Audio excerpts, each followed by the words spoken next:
آقا کائنات فخر موجودات حضور نبی کریم رؤوف و رحیم روحی فدا جان فدا صلی اللہ علیہ وآلہ وسلم کی محبت ہی انسان کے نجات کا واحد ذریعہ ہے۔ حضور صلی اللہ علیہ وآلہ وسلم کی محبت کا کارواں جہاں بھی رکا، جس بھی صحرا پہ اترا، گلستان بن گیا۔ تو آپ صلی اللہ علیہ وآلہ وسلم کی محبت مشروط ہے آپ کے اہل بیت کی محبت سے۔ آپ صلی اللہ علیہ وسلم کی ایک حدیث نہیں، بہت سی احادیث ہے کہ جو اہل بیت سے میرے محبت رکھتا ہے وہی محبت مجھ سے رکھتا ہے، اور اللہ بھی اس سے محبت رکھتا ہے۔ جو اہل بیت سے محبت نہیں رکھتا وہ مجھ سے محبت نہیں رکھتا، اور نہ ہی وہ اللہ سے محبت رکھتا ہے۔ یعنی اللہ کی محبت، اللہ کے رسول کریم صلی اللہ علیہ وسلم کی محبت اس وقت ہی قابل قبول ہوتی ہے اللہ کے ہاں، رسول کریم صلی اللہ علیہ وسلم کے ہاں، جب کوئی اہل بیت سے بھی محبت کرتا ہے۔ اہل بیت اللہ تعالیٰ کی اور رسول کریم صلی اللہ علیہ وسلم کی محبت جو ہے لازم و ملزوم ہے۔ آپ صلی اللہ علیہ وسلم نے فرمایا علی تو سے، تیری اولاد سے، تیرے گھر والوں سے، تیرے مددگاروں سے، اور تیرے مددگاروں کی مدد کرنے والوں سے اللہ محبت کرتے ہیں۔ اللہ ان سے محبت کرتے ہیں اور انہیں اللہ تبارک و تعالی عز و جل ذو الجلال والاکرام جنت میں داخل فرمائیں گے۔ میں جسے 5 چیزیں نصیب ہوئیں گویا اسے سب کو نصیب ہوگا، اس کے پاس کسی چیز کی کوئی کمی نہ رہی، جسے 5 چیزیں نصیب ہوئیں: نیک بیوی، نیک اولاد، لوگوں سے حسن سلوک، اپنے ملک میں طیب روزگار، اور اہل بیت آل محمد صلی اللہ علیہ وسلم سے محبت۔ یہ 5 چیزیں جسے ملیں اسے گویا زندگی کا سارا مال و متاع، زندگی کی ساری نعمتیں جو ہیں گویا اس کے پاس ہیں۔ اور اسی طرح حضور نبی کریم رؤوف و رحیم روحی فدا جان فدا صلی اللہ علیہ وسلم نے فرمایا اہل بیت مصطفیٰ کی ایک دن کی محبت، ایک دن کی محبت 1 سال عبادت کرنے کا درجہ رکھتی ہے۔ ایک دن کی محبت 1 سال عبادت کرنے کا درجہ رکھتی ہے۔ حضور نبی کریم رؤوف و رحیم روحی فدا جان فدا صلی اللہ علیہ وسلم نے فرمایا کہ اہل بیت کی محبت جو ہے اس میں جو فوت ہو گیا، یعنی اہل بیت کی محبت میں جو فوت ہوا اس کا ٹھکانہ جنت ہے۔ گویا وہ جنتی ہے جو اہل بیت کی محبت میں، یعنی اپنے سینے میں اہل بیت کی محبت لیے ہوئے فوت ہو گیا تو وہ جنتی ہے۔ ہمارا اس وقت تک کوئی آدمی مومن نہیں ہو سکتا، یعنی وہ صاحب ایمان نہیں ہو سکتا، یعنی اس کا دل ایمان سے خالی ہے۔ کس وقت تک؟ فرمایا جب تک کہ میں اسے اس کی جان سے زیادہ محبوب ہو جاؤں، جب تک وہ مجھے اپنی جان سے زیادہ محبوب نہ سمجھے، میرے ساتھ اپنی جان سے بھی زیادہ محبت نہ کرے، اور میرے اہل بیت کے ساتھ بھی اسی طرح اپنے اہل بیت سے زیادہ محبت کرے،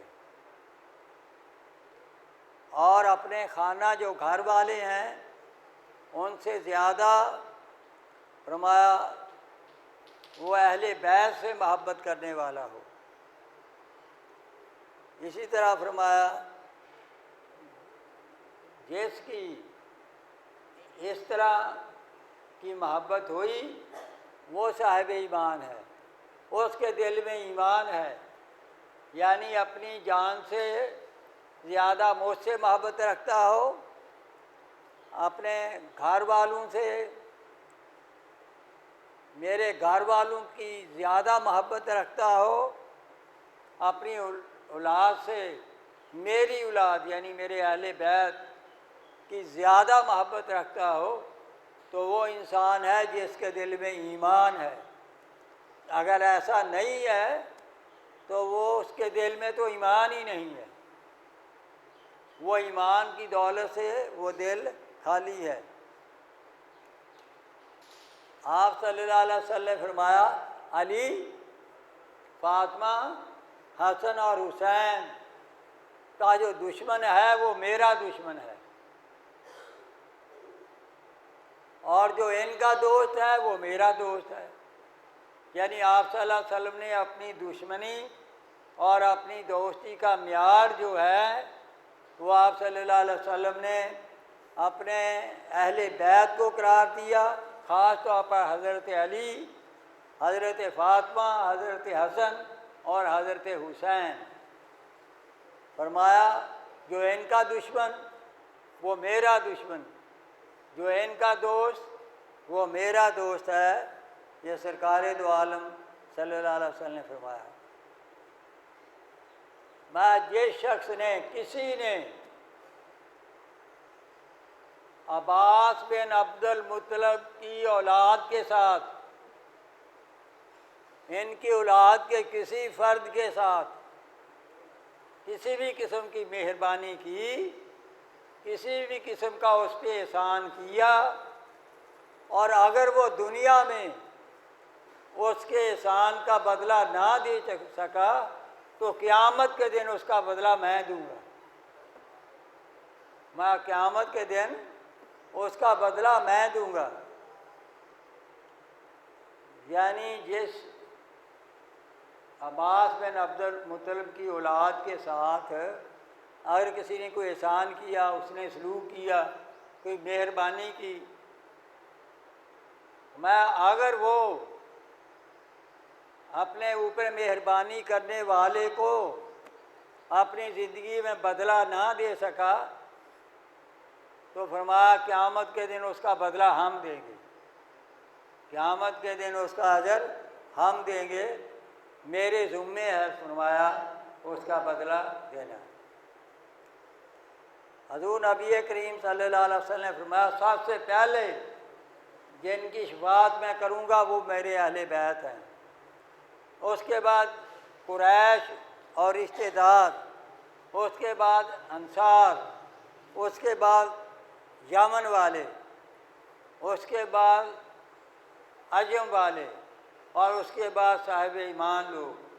یہ ہے ترتیب آپ صلی اللہ علیہ وسلم کی شفاعت فرمانے کی، کہ میں قیامت کے دن شفاعت کروں گا، اور اس طرح سب سے پہلے فلاں کی، اس کے بعد اس کی، اور اس کے بعد اس کی۔ حضرت کعب رضی اللہ تعالیٰ عنہ کھڑے ہوئے اور حضرت عباس رضی اللہ تعالیٰ عنہ کا بازو پکڑ کر فرمایا کہ آپ میرے لیے ذریعہ شفاعت ہیں۔ حضرت عباس رضی اللہ تعالیٰ نے پوچھا کیا ہم بھی آپ کے لیے ذریعہ شفاعت ہیں؟ انہوں نے فرمایا ہر وہ اہل بیت کا فرد جو ایمان لے آیا وہ ہے شفاعت کرے گا قیامت کے دن، اسے شفاعت کرنے کا مقام اور اختیار حاصل ہوگا۔ اور بڑا فیصلہ کن بات، اہل بیت سے نفرت کرنے والا دوزخی ہے۔ حضور اقدس صلی اللہ علیہ وسلم نے فرمایا،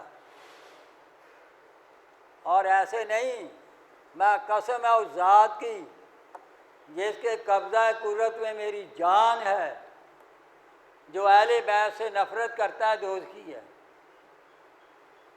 اور جس نے اہل بیت سے جنگ کی، جس نے اہل بیت سے جنگ کے بعد ان کے جسموں کو گھوڑوں کے ٹاپوں سے روندا، ان کے سر کاٹ کر نیزے پہ چڑھائے، اس کا کیا انجام ہوگا؟ میں جس نے صرف نفرت کی وہ دوست کی ہے۔ تو یہ لوگ پلید لوگ جنت کے جو ہیں سب سے جو ہے زیادہ تکلیف دینے والے مقام پہ ہوں گے یہ لوگ، جنہوں نے اہل بیت کے ساتھ ایسا سلوک کیا۔ حضرت انس رضی اللہ تعالیٰ عنہ فرماتے ہیں کہ آپ صلی اللہ علیہ وسلم سے اللہ نے وعدہ فرمایا ہے، آپ صلی اللہ علیہ وسلم سے اللہ نے وعدہ فرمایا ہے کہ جو اہل بیت سے محبت کرے گا اللہ اسے عذاب نہیں دے گا، یعنی عذاب سے نجات، دوزخ سے نجات اہل بیت کی محبت ہے۔ جو ان سے محبت نہیں رکھتا، نفرت کرتا، وہ دوزخی ہے۔ یہ واضح طور پر احادیث میں موجود ہے، جو کوئی عام اقوال نہیں ہے۔ جن میں 3 چیزیں ہیں جس میں نہ وہ مجھ سے ہے نہ میں اس سے ہوں، جس میں 3 چیزیں پائی جاتی ہیں، نہ وہ مجھ سے ہے اور نہ میں اس سے ہوں، یعنی اس سے میرا کوئی تعلق نہیں ہے۔ فرمایا علی سے بغض، یعنی فرمایا جو علی سے بغض رکھتا میرا کچھ نہیں لگتا، میرا اس سے کوئی تعلق نہیں ہے۔ اور اسی طرح اہل بیت سے بغض، اور یہ کوئی کلام کو کہے کہ یہی ایمان ہے، کلام ہی صرف ایمان نہیں، جب تک کوئی بندہ اہل بیت سے، رسول کریم صلی اللہ علیہ وسلم سے اور اللہ سے سچی محبت نہیں کرتا، وہ ایمان سے خالی ہے، اس میں ایمان کی دولت، ایمان کا نور نہیں ہے اس میں۔ اسی طرح 3 چیزیں ہیں، یہ میں نے بتا دی ہے کہ جس میں ہے وہ جو ہے اس میں ایمان نہیں ہے۔ کون سی؟ علی سے بغض رکھتا ہو، اہل بیت سے بغض رکھتا ہو، اور زبان سے کلمہ پڑھ لینے کو کامل ایمان سمجھتا ہو، کہ جب تک وہ اہل بیت سے ان سے محبت نہیں کرے گا ایمان کی تکمیل نہیں پا سکتا، اس کا ایمان کامل نہیں ہو سکتا۔ حضرت عباس بن عبد المطلب رضی اللہ تعالیٰ عنہ نے ایک بار قریش کے بارے میں حضور اقدس صلی اللہ علیہ وسلم کی بارگاہ میں عرض کی، یا رسول اللہ صلی اللہ علیہ وسلم، یہ قریش آپس میں بات چیت کر رہے ہوتے ہیں، گفت و شنید کر رہے ہوتے ہیں، جب ہم آتے ہیں تو ہمیں دیکھ کر خاموش ہو جاتے ہیں، ہمیں دیکھ کر گفت و شنید بند کر دیتے ہیں۔ تو اس پر آپ صلی اللہ علیہ وسلم نے فرمایا، لوگوں کو کیا ہو گیا ہے کہ میرے اہل بیت کو دیکھ کر وہ گفتگو روک دیتے ہیں۔ جناب رسول کریم رؤوف و رحیم، روحی فدا جان فدا صلی اللہ علیہ وسلم نے فرمایا، اللہ کی قسم،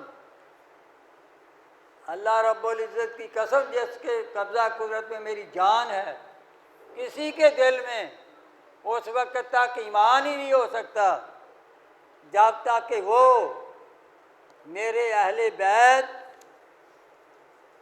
سے محبت نہیں کرتا، میرے اہل بیت کی عقیدت نہیں رکھتا، اس وقت تک اس کے دل میں ایمان جو ہے وہ داخل نہیں ہو سکتا۔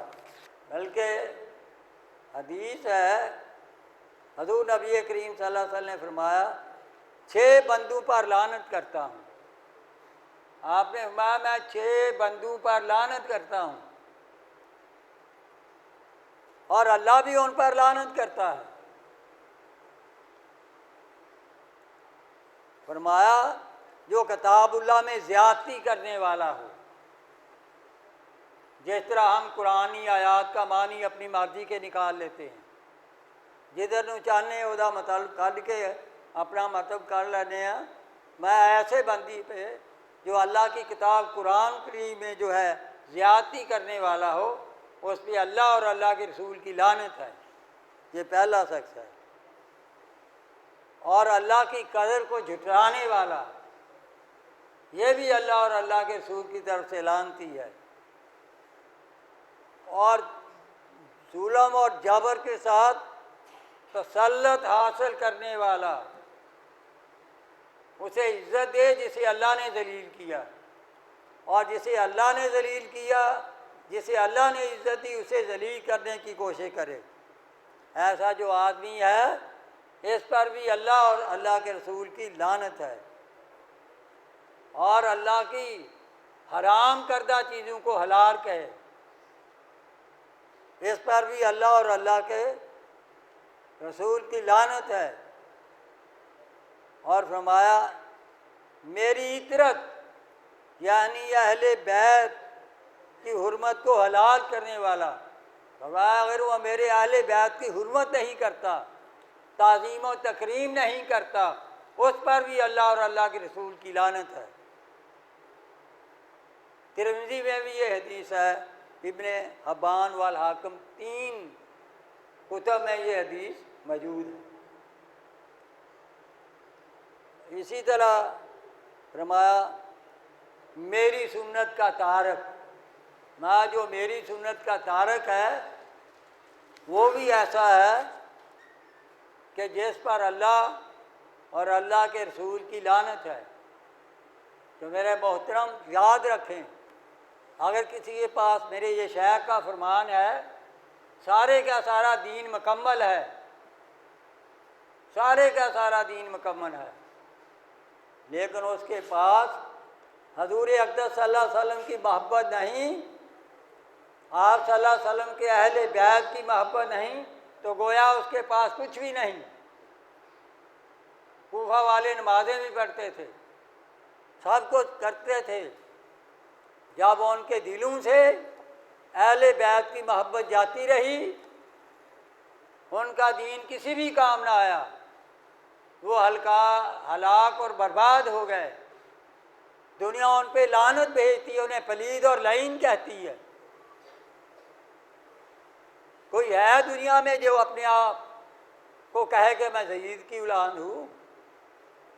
حسن و حسین اور اہل بیت کی اولاد پہ تو لوگ فخر کرتے ہیں اپنے آپ کا ہونا، لیکن کوئی تلاش بھی کرے کہ کوئی اپنی اولاد کا نام یزید رکھا ہو جو کہتا ہو میں یزید کی اولاد ہوں۔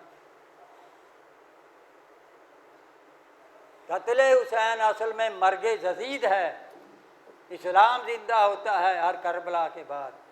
یزید نے اہل بیت کو نہیں شہید کیا بلکہ اپنے آپ کو ہمیشہ کے لیے ختم کر دیا۔ اپنی موت ذلت کی موت ہوئی، وہ مرا اور کچھ بھی اسے حاصل نہ ہوا۔